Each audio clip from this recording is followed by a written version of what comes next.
सुधार लाने के उद्देश्य से एनजीटी के निर्देश के बाद प्रदूषण नियंत्रण बोर्ड, यातायात विभाग और आरटीओ के द्वारा पिछले कुछ दिनों से कार्रवाई का दौर लगातार जारी है। वहीं आज भी तीनों ही विभागों ने संयुक्त कार्रवाई करते हुए रिगल चौराहे से मधुमिलन चौराहे के बीच प्रदूषण फैलाने वाले कई वाहनों पर कार्रवाई की।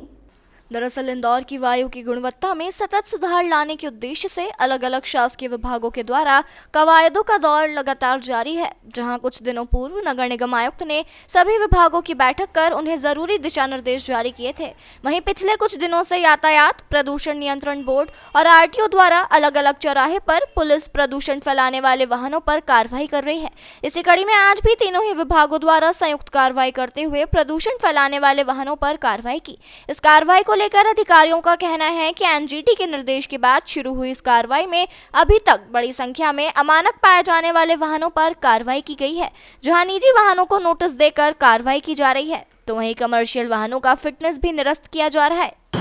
आरटीओ और प्रदूषण नियंत्रण बोर्ड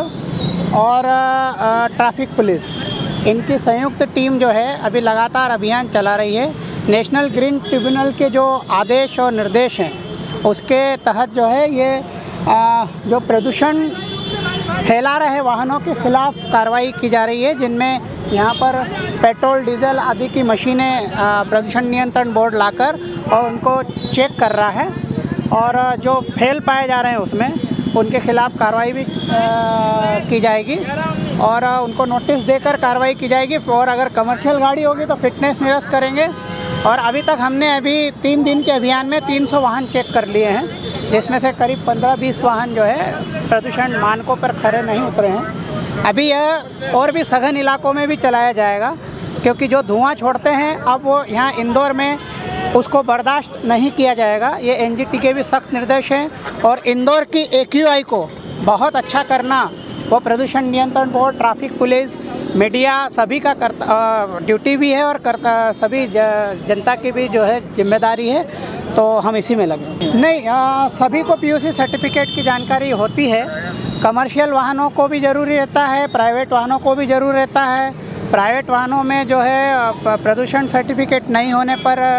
जो है पेनल्टी का भी प्रावधान है, कमर्शियल में भी प्रावधान है। ये अमूमन सभी को पता होता है, लेकिन अचानक चेकिंग करके और ये अभियान हम समय समय पर जो चलाते हैं तो उससे एक अवेयरनेस भी आती है और हम इसको मीडिया में भी आपके थ्रू हम आपसे भी अपील करते हैं कि इसको पर्याप्त प्रचार प्रसार करें, ताकि हम एयर क्वालिटी इंडेक्स में भी इंदौर को नंबर 1 पर ला सकें।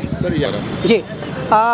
जो हमें ट्रैफिक पुलिस से, अन्य जिलों से और अन्य राज्यों से ट्रैफिक वायलेशंस में जितने भी केसेस आते हैं हम उनको नोटिस देकर फिलहाल हम उनका वाहन जो है 3 महीने से 6 महीने के लिए सस्पेंड उनके लाइसेंस को सस्पेंड कर रहे थे। लेकिन अब कलेक्टर साहब के भी सख्त निर्देश हैं कि जो तेज़ गाड़ी चलाते हैं, ड्रंकन ड्राइविंग करते हैं, लापरवाही पूर्वक चलाते हैं या फिर ट्रैफिक सिग्नल का बार वायलेशन कर रहे हैं,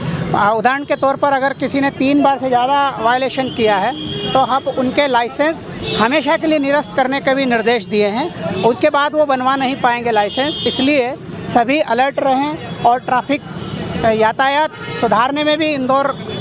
का यातायात को सुधारने में भी अपना सहयोग दें। स्थायी रूप से जो लाइसेंस बंद होना है उसकी कोई सूची बनाई गई है? अभी कोई हम सूची जो बार जो फ्रिक्वेंट ऑफेंडर्स हैं उनकी सूची ट्रैफिक पुलिस द्वारा बनाई जा रही है और हम भी हमारे कार्यालय में भी जो आए हैं हम देख रहे हैं कि इनके 2 या 3 बार से ज़्यादा के वायलेशंस पर इनका आया है, तो अब हम उनको भी जो है परमानेंटली निरस्त